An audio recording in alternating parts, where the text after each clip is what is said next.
apa, dia ada, aku ada bawa power bank. Kalau Farhanah pakai power bank tu, cas sekali dia cas. So. Dia Farhanah aku tak.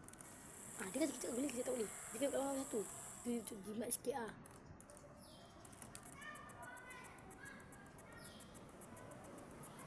Aku stres kat sini. Kipas yang kecil tu, yang kat dia yang dulu famous tu, sekarang pun famous yang kecil-kecil tu. Kecil tau. Bateri tahan. Yang besar bateri dia dah tahan.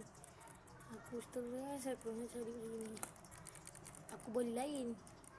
Aku beli gelang. Bukan gelang apa, gelang emas ni kan.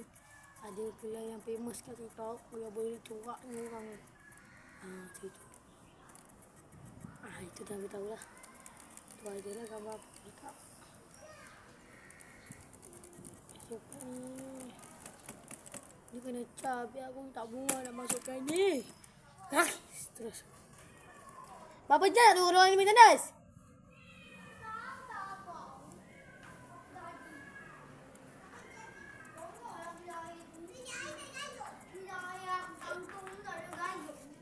Lepas tu?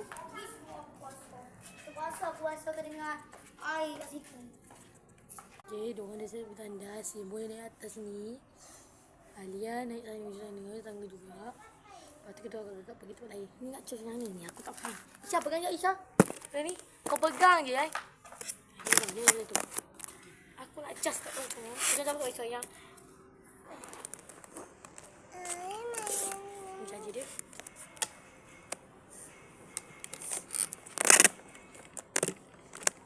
Cucuk dia mana pula? Sini. Dia cari dah tak mati. D2. D sini. D2. Berapa kat bang? Ni semua ada. D2 ada kat sini. D2 apa? D2. Rasanya sana tu sana kau bang. Sana ujung tangga. Dia tangga. D2. D seperti. D seperti. Isha. Pegang. Betul kau ni. Kau aku boleh tak? Kamu sana. Okay. Nak habis. Kalau jatuh sekarang ni pecah ni aku guna tau. Mak aku guna. Mak aku rosak dia tu kan. Kecut-kecut insyaAllah. Masukkan ni. Tak masuk pun. Satu.